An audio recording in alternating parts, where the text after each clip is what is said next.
Hey, hey, hey, Ara! Hey there, what's up?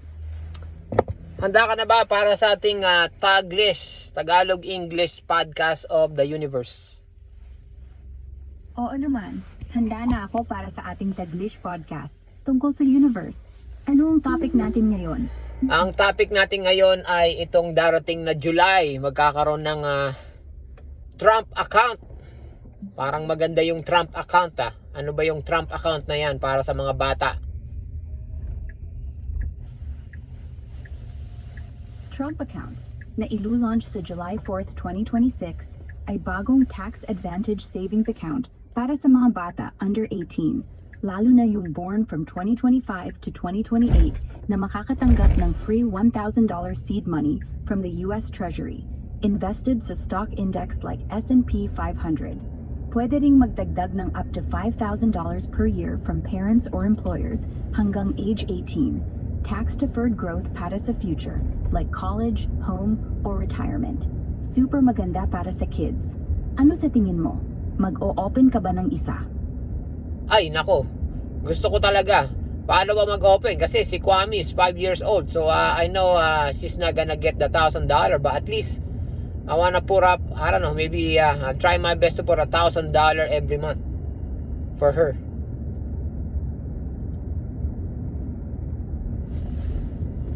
Para mag-open ng Trump account para kay Kwame na 5 years old, kailangan mong mag-file ng IRS Form 4547. Pwede with your 2025 tax return by April 15th or separately by mail or later sa trumpaccounts.gov portal na mag-launch mid-2026.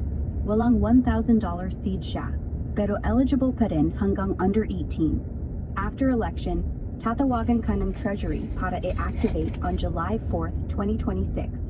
Tapos, pwede ka nang mag-contribute up to $5,000 per year total. Not monthly 1,000 ha. Annual lang yan. Index for inflation later. Invested sa US stocks for tax-deferred growth. Galing. Try mo na. Yeah, tama, you're right. I cannot do 1,000 every month, 1,000 in a year, right? So that's my plan. Pero madali ba? Nakapag-file na kami ng tax So what do I need to do? So can you help me? And Ara, so before you answer, can you turn on the air? Make it say 68 degrees, please.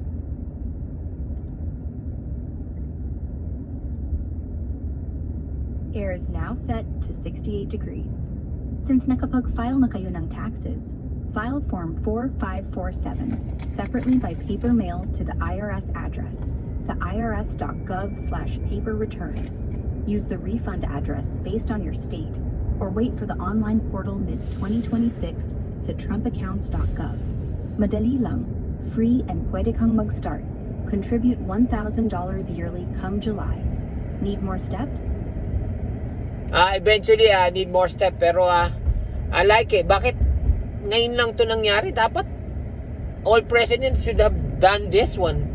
Kasi parang when I turned 18 dati, I don't have pera. Imagine Kwame's gonna have, when she turns 18, she's gonna have some kind of pera to start her journey through life. Yeah. Oo, tama ka. Maganda talaga para kay Kwame. Pagdating ng 18 niya, may pera na siyang nest egg para sa college, home, or whatever. New lang to from the recent law under Trump. Kaya ngayon lang. Previous presidents walang ganitong program.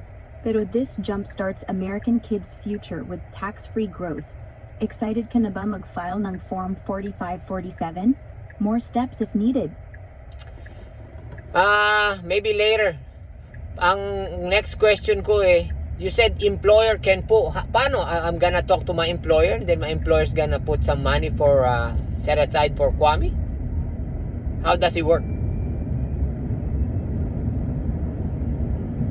Pwede, pero kailangan munang mag-set up ang employer mo ng written Trump account contribution program, like a benefit plan for employees' kids' accounts, up to $2,500 per year per employee, hindi per child. So total for Kwame and any siblings, tax-free sa'yo, and deductible sa kanila. After July 4th, 2026, direct nila i-deposit sa account ni Kwame, counting toward the $5,000 annual limit. Talk to HR para i-offer nila. Awesome perk if they do. So, the money is gonna come from my pay or they're gonna fund it? Two options. Direct employer funded, walang galing sa pay mo. Fully kanila up to $2,500 per year tax-free, or salary reduction pre-tax from your paycheck via cafeteria plan, up to $2,500 minus any direct from them. Either way, hindi taxable income sa'yo. Depends sa program nila. So, what do I need to do? Just go to HR and ask kung meron sa company ko yon? Oo, simple lang. Punta ka sa HR or benefits team. Tanungin kung may Trump account contribution program na or plano nilang mag-offer. Sabihin mo details ni Kwame, like SSN and account number pag na-open na. If wala pa, suggest mo na mag-set up para sa employees like you. New benefit yan starting July, so baka interested sila.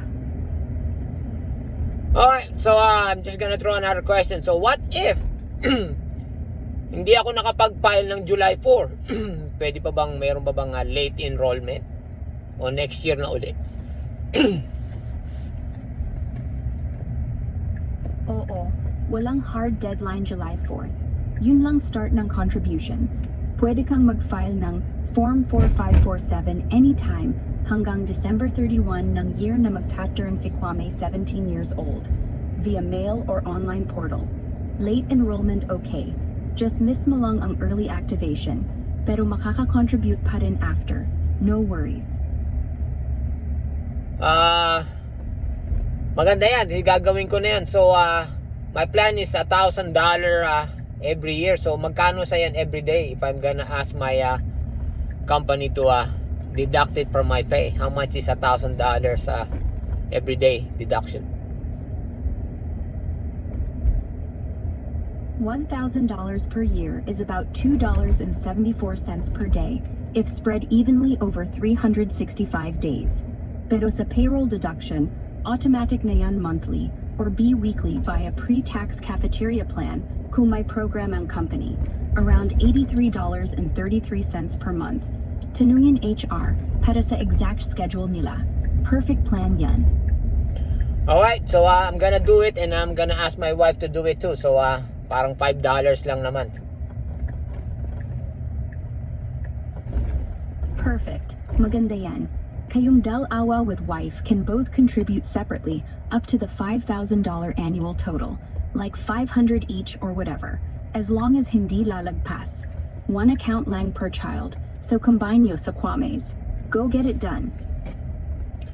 Alrighty, maraming salamat Ara. Let's finish our podcast. Alright, so the Trump account wins. Alright, I hope the next president's gonna do it too.